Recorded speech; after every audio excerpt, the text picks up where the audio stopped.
Assalamualaikum warahmatullahi wabarakatuh. Salam sejahtera bagi kita semua. Pada video kali ini, saya akan membahas kembali pembahasan soal observasi diri untuk P3K Guru tahun 2023. Saya ucapkan selamat kepada teman-teman yang sudah lulus administrasi dan mulai dari sekarang persiapkan untuk tes berikutnya dengan banyak latihan soal. Salah satunya itu mengenai soal observasi diri untuk P3K Guru pada tahun ini. Oke, kita langsung saja ya untuk pembahasan soal yang pertama. Seorang anak berminat pada kelompok peminatan bidang ilmu pengetahuan sosial ketika memilih studi lanjut ke SMA. Namun orang tua berkukuh agar anaknya memilih peminatan pada bidang ilmu pengetahuan alam. Orang tua menginginkan anaknya menjadi dokter agar masa depannya terjamin. Menurut si anak, ia merasa tidak mampu jika studi lanjut di kedokterannya dan kurang meminati mata pelajaran ilmu biologi, matematika, serta fisika kimia. Sebagai wali kelas, apa yang akan Anda lakukan? A. Menasihati anak untuk patuh pada orang tua yang telah memilihkan masa depan yang baik karena tidak ada orang tua yang berminat menjerumuskan anaknya. B. Memberikan saran kepada orang tua dan si anak untuk memilih bidang peminatan yang sesuai. C. Menyarankan kepada si anak untuk menyampaikan pada orang tua bahwa dirinya tidak berminat dan merasa tidak mampu kuliah pada jurusan kedokteran.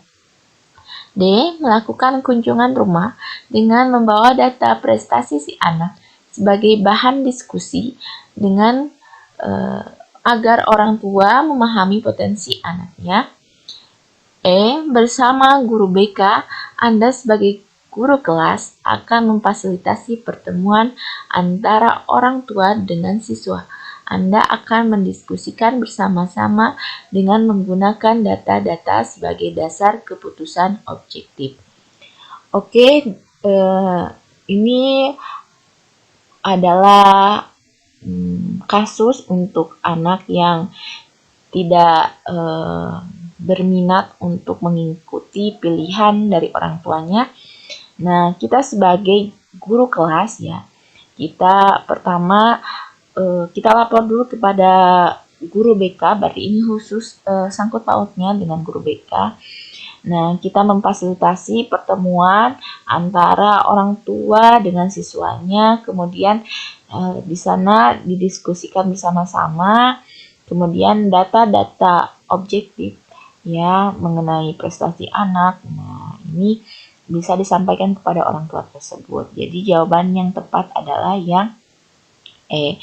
Kenapa?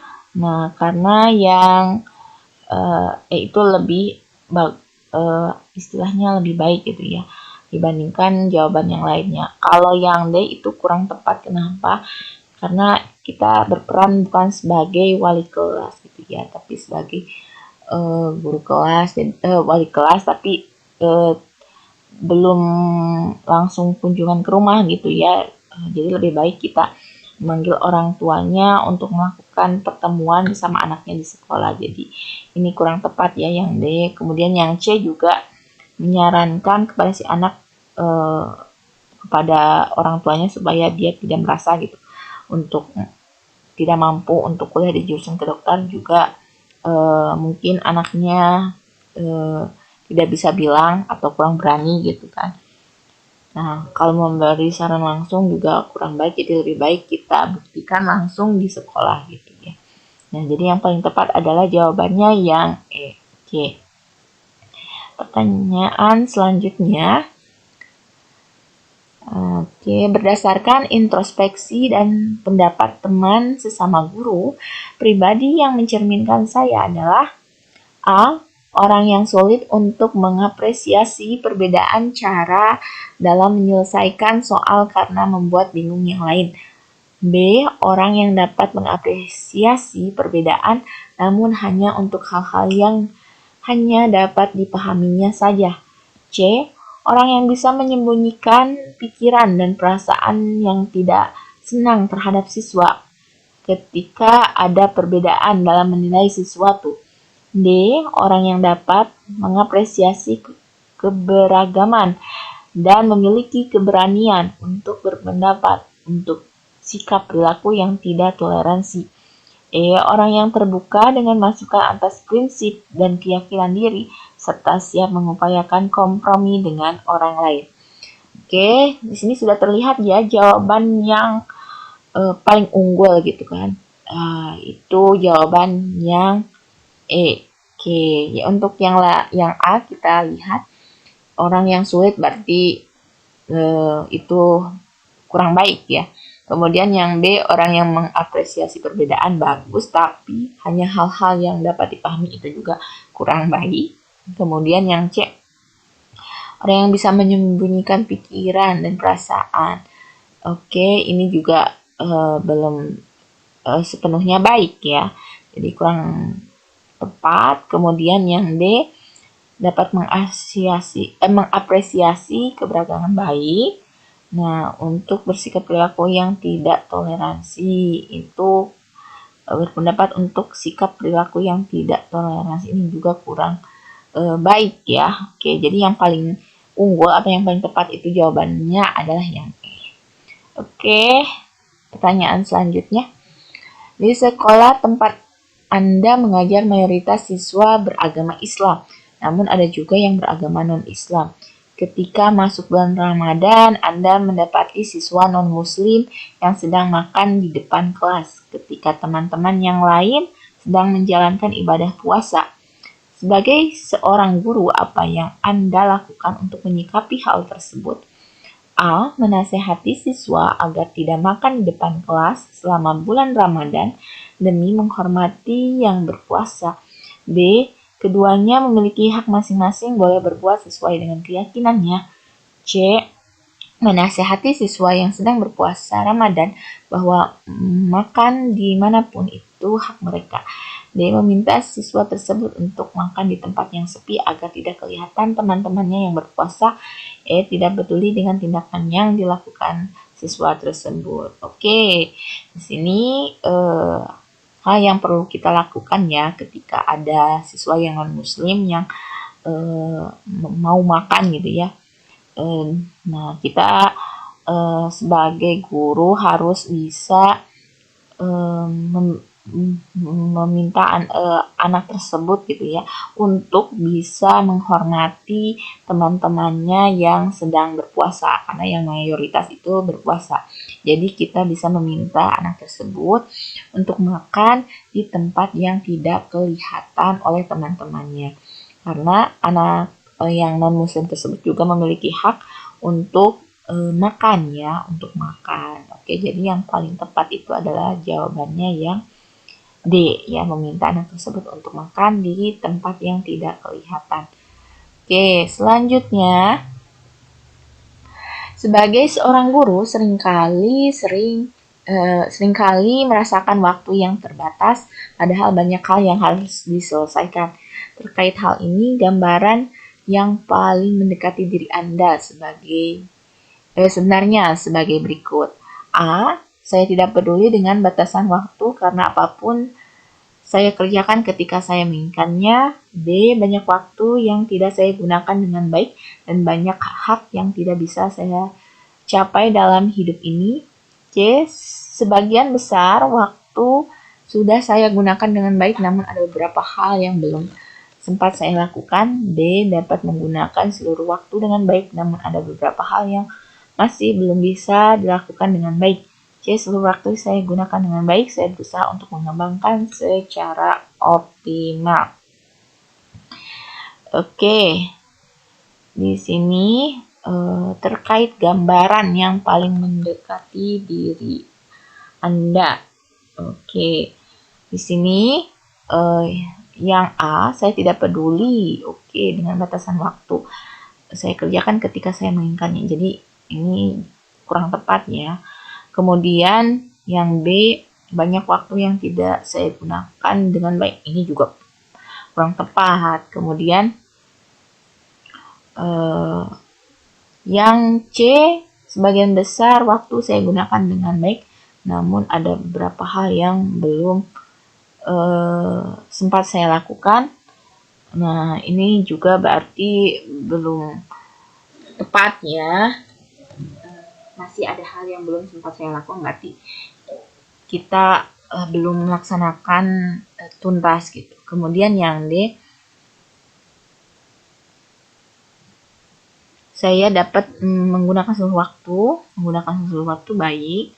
Oke, namun ada beberapa hal masih belum bisa dilakukan dengan lebih baik. Berarti yang dilakukan dengan baik. Oke, baik. Kemudian yang E, seluruh waktu saya gunakan dengan baik. Saya berusaha untuk mengembangkan secara optimal. Di sini oke, ada kemiripan ya yang antara D dengan E. Di sini untuk yang D masih belum bisa dilakukan dengan lebih baik. Berarti sebenarnya kita sudah melakukannya dengan baik. Kemudian yang E, seluruh waktu saya gunakan dengan baik. Saya berusaha untuk mengembangkan secara optimal. Jadi ini dilakukan mengembangkan secara optimal. Jadi seluruh kemampuan dilakukan. Oke, di sini yang paling tepat gitu ya. Berarti kita melakukan sesuatu itu menggunakan seluruh waktu itu harus benar-benar dengan baik. Kemudian belum ada kepuasan dalam hal tersebut. Nah, jadi untuk hal ini kita bisa mengambil pilihan yang D ya. Karena di sini pilihan yang D itu kita sebenarnya sudah melakukan dengan baik, tapi kita belum puas dengan apa yang kita lakukan. Jadi kita perlu melakukannya lebih baik lagi gitu. Nah, berarti belum ada kepuasan dalam melakukan hal tersebut, harus ada perbaikan gitu ya.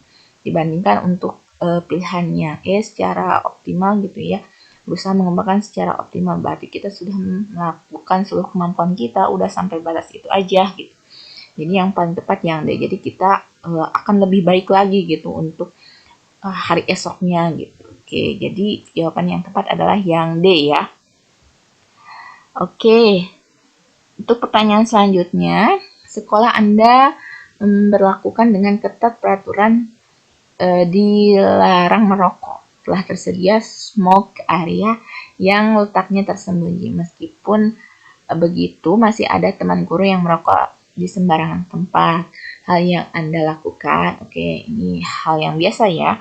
A, memotret kejadian dan mengunggah foto tersebut di grup WA agar guru tersebut menyadari kesalahannya. Ini kurang tepat ya.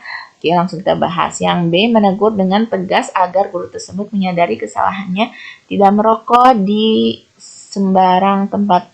Ini juga secara langsung kurang baik ya. Kemudian yang C, membahas pada rapat dewan guru tentang kasus itu agar guru tersebut menyadari kesalahannya. Ini juga kurang baik, jadi tidak tepat untuk teman-teman kita ya sama guru. Yang D, menyarankan guru tersebut untuk merokok pada smoke area yang sudah disediakan sekolah agar tidak ditiru siswa. Nah, ini yang paling tepat ya.